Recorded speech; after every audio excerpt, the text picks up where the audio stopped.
ನಟ ಮಡೆನೂರು ಮನು ವಿರುದ್ಧವಾಗಿ ಒಂದು ಅತ್ಯಾಚಾರದ ಆರೋಪ ಕೇಳಿ ಬಂದಿದ್ದು, ಆರೋಪ ಮಾಡಿರುವಂಥ ಸಹ ನಟಿ ನಮ್ಮ ಜೊತೆಗಿದ್ದಾರೆ. ಬನ್ನಿ ಮಾತಾಡ್ಸೋಣ. ಮೇಡಮ್ ನಮಸ್ತೆ. ತುಂಬ ವರ್ಷಗಳ ಪರಿಚಯ, ಅಂದರೆ 2018ರಿಂದನೇ ಪರಿಚಯ ಇರುವಂಥ ಮಡೆನೂರು ಮನು. ಆ ನಂತರದಲ್ಲಿ 2011ರಲ್ಲಿ ಏನೋ ಒಂದು ಘಟನೆ ಆಗುತ್ತೆ. ಅದೆಲ್ಲ ಬಿಟ್ಟು ಈ ಒಂದು ಸಂದರ್ಭದಲ್ಲಿ ಅವ್ರ ಮೇಲೆ ಆರೋಪ ಮಾಡೋಕ್ಕೆ ಕಾರಣ ಏನಾಗಿತ್ತು ಅಂತ? ಅತ್ಯಾಚಾರ ಸರ್, ಅತ್ಯಾಚಾರ, ಕೊಲೆ, ಬೆದರಿಕೆ, ಹಾಗೆ ಮದುವೆ ಆಗ್ತೀನಿ ಎಲ್ಲರ ಮುಂದೆ ಅಂತ ಹೇಳಿದ್ದು. ಈ ಒಂದು ಇದ್ರ ಮೇಲೆ ನಾನು ಕಂಪ್ಲೇಂಟ್ ಕೊಟ್ಟಿರೋದು. ಆರಂಭದ ದಿನಗಳಲ್ಲಿ ಇದೇ ಥರ ಇತ್ತ ಅಂತ ಅಂದ್ಬಿಟ್ಟು, ಯಾಕಂದರೆ 2018ರಲ್ಲಿ ತುಂಬ ಒಳ್ಳೆ ಫ್ರೆಂಡ್ಸ್ ಆಗಿರ್ತೀರಿ. ಆ ನಂತರದಲ್ಲಿ 2021 ನಂತರ ಈ ಥರದ ಒಂದಷ್ಟು ಬೆಳವಣಿಗೆ ಆಗುತ್ತೆ. ಅಷ್ಟು ವರ್ಷದ ಕಾಲ ಅವ್ರ ಜೊತೆಗೆ ಇದ್ದಾಗ ಇವ್ರು ಮಡೆನೂರು ಮನು ಒಳಗೆ ಈ ಥರದೊಬ್ಬ ವ್ಯಕ್ತಿ ಇದ್ದಾನೆ ಅನ್ನೋದು ಗೊತ್ತಿರಲಿಲ್ವಾ? ಇಲ್ಲ ಸರ್, ಯಾಕಂದರೆ ಅವನ ಮಗಳಿದ್ದಾಳೆ, ಮಗಳನ್ನ ತುಂಬ ಪ್ರೀತಿಸ್ತಿದ್ದ ಅವನು.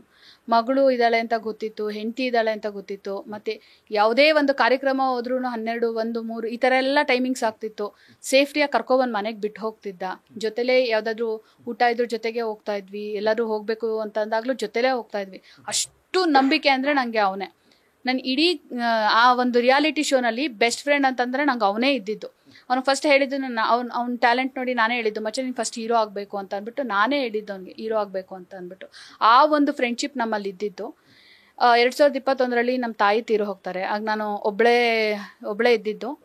ಒಬ್ಬಳೇ ಇದ್ದ ಟೈಮಲ್ಲಿ ಇವಳಿಗೆ ಅಪ್ಪ ಇಲ್ಲ, ಅಮ್ಮ ಇಲ್ಲ, ಯಾರೂ ಹೇಳಲ್ಲ ಕೇಳಲ್ಲ, ತಮ್ಮನೂ ದೂರನೇ ಇರೋದು. ಸೊ ಅದಕ್ಕೆ ಇವಳು ಹೆಂಗಾದ್ರು ಏನಾದರೂ ಮಾಡಿದ್ರೆ, ಮೊದಲೇ ತುಂಬ ಯಾರನ್ನಾರು ಬೇಕಾದ್ರೂ ಕೇಳಿ ನೋಡಿ, ಒಂದು ಇನ್ನೋಸೆನ್ಸಲ್ಲಿದೆ. ನಾನು ನೋಡಿದ್ರೆ ತುಂಬ ಜನ ಅನ್ಕೋಬೋದು, ಇವಳು ದಪ್ಪಕ್ಕಿದ್ದಾಳೆ, ಸ್ವಲ್ಪ ಬಜಾರಿ, ಆ ಥರ ಒಂದು ಸ್ಕಿಟ್ಗಳು ಆ ಥರ ನೋಡಿ ಅನ್ಕೋಬೋದು. ಬಟ್ ನಾನು ಹೆಂಗೆ ಆಫ್ ದ ಸ್ಕ್ರೀನ್ ಅಂತ ಹೆಂಗೆ ಅಂತಂದರೆ, ಒಂದಷ್ಟು ಜನ ನನ್ನ ಜೊತೆ ಇದ್ದವ್ರನ್ನ ಕೇಳಿದ್ರೆ ಗೊತ್ತಾಗುತ್ತೆ. ಆ ಒಂದು ಇನ್ನೋಸೆನ್ಸ್ನ ಬಳಸ್ಕೊಂಡು ಅವನು 2022 ನವೆಂಬರ್ 29ನೇ ತಾರೀಕು ನನ್ನ ಮೇಲೆ ಅತ್ಯಾಚಾರ ಮಾಡ್ತಾನೆ. ಅತ್ಯಾಚಾರ ಮಾಡಿದಾಗ ನಾನು ತುಂಬ ಶಾಕಿಗೆ ಒಳಗಾಗಿದ್ದೆ. ಏನು ಮಾಡ್ತಿದ್ದಾನೆ ಇವನು, ನಂಗೆ ಅರ್ಥನೇ ಆಗ್ತಿರ್ಲಿಲ್ಲ. ಬಿಕಾಸ್ ಇವನು ಬೆಸ್ಟ್ ಫ್ರೆಂಡು, ಅಷ್ಟು ನಂಬಿದ್ದೆ ನಾನು ಅವನನ್ನು. ಅಷ್ಟು ನಂಬಿಕೋಸ್ತ ಬೆಸ್ಟ್ ಫ್ರೆಂಡು, ಅವನು ಮದುವೆ ಆಗಿ ಮಗಳಿದ್ದಾಳೆ. ನಾನು ಈಗ ಕಂಪ್ಲೇಂಟ್ ಕೊಡಬೇಕಾ ಅಥವಾ ಇದು ಯಾರಿಗಾರು ಹೇಳಬೇಕಾ, ಸುಮ್ಮನಿದ್ಬಿಡ್ಬೇಕಾ, ಆ ಒಂದು ಶಾಕಲ್ಲೇ ಇದ್ದೆ. ಅವನಿಗೆ ಸಮಾಧಾನ ಮಾಡ್ತಾನೆ ಇದ್ದ.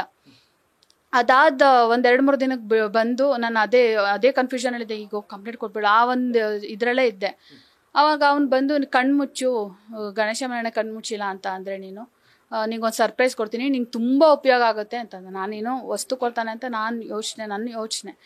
ಆ ಕಣ್ಮುಚ್ಚಿದ ತಕ್ಷಣ ಬೇಗ ಒಂದು ತಾಳಿ ಕಟ್ಟಿಬಿಟ್ಟು, ನೀನು ನನ್ನ ಹೆಂಡತಿ, ಇವತ್ತಿಂದ 2ನೇ ಹೆಂಡತಿ, ಹಂಗೆ ಅಂತೆ.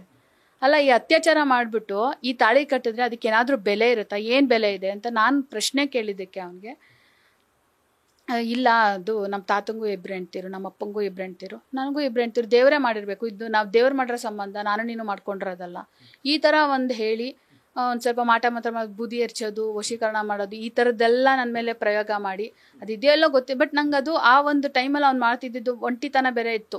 ಅಮ್ಮ ಇಲ್ಲ, ಅಪ್ಪ ಇಲ್ಲ, ಅದು ಒಂಟಿತನದಲ್ಲಿ ಬೇರೆ ಒಂದು ಮಂಕ್ನೆಸ್ ನನಗೆ ಆಗ್ತಾ ಹೋಯ್ತು.